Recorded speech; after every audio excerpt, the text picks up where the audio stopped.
Hi, so I was looking around the internet on Amazon today and just looking at what really I was on Sunfounder searching for Sunfounder products because Paul uses those in his lessons that he's doing. And I said, so I was just looking around what they offered and this 4DOF robot came up and I thought, oh, let me look at that. Of course, they're always interesting to look at because my I've done one in the past.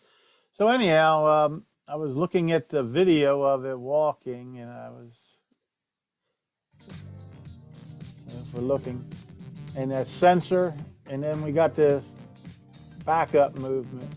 I said, wow, that looks kind of familiar. So let me get myself out of the way here.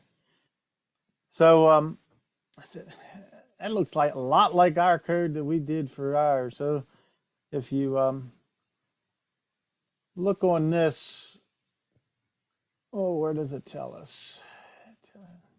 Somewhere. It tells us, oh yeah, here it is, the published date. This is 2016. My Imagineering club that I did at the local library, whatever that is, 7, 8 years ago now. We did these Bob robots. I did a video on them a while back and everything, and but I just got a video here of what happened. So we're walking, and we got the ultrasonic sensor. We put it in front, our hand in front, and it stops. And it does that backing move just like the other robot. I said, wow, that's kind of funny. So anyhow, I'll stop that. I actually went to Sunfounder, and of course they give you code with all their stuff. So I downloaded their code.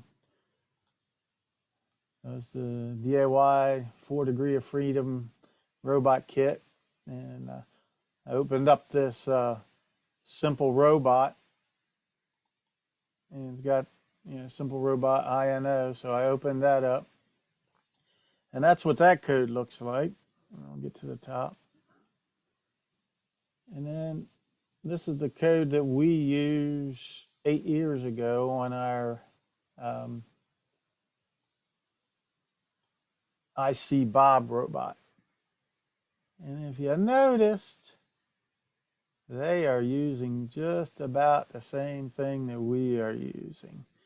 They even, I have uppercase letters here. I call mine right hip and right ankle, and they call it right upper and right lower, I guess, and upper and lower instead of hip and ankle.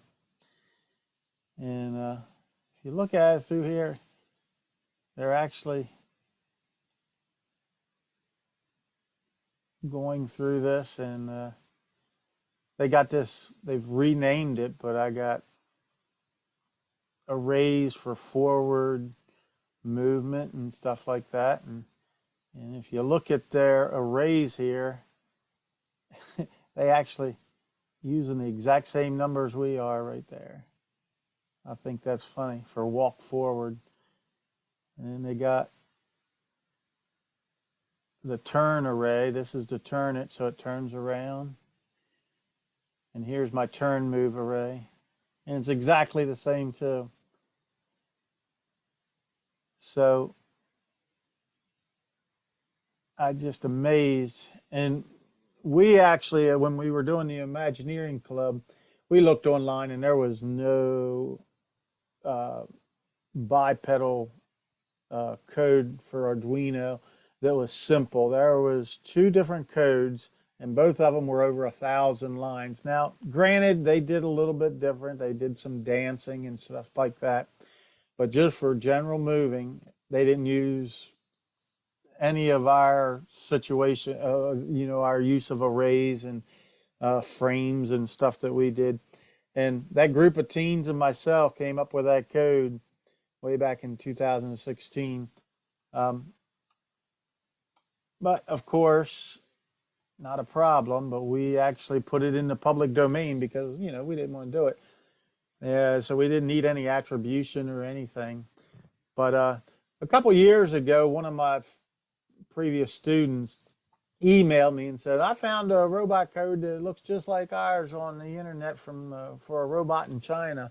So I don't know whether it was this Sunfounder or another one, but I remember linking to it, and I don't think it was Sunfounder, but somebody else was using it too, and it was quite similar. And I said, "Man, that's cool." So I just think it's funny that a group of teens 8 years ago has code in working products that are out on the market right now from Sunfounder and maybe other companies. So I just thought it was cool and just found that this morning and just wanted to be proud of my students for actually creating something that outlived the class. Anyhow, thanks for watching. Have a great day, everybody.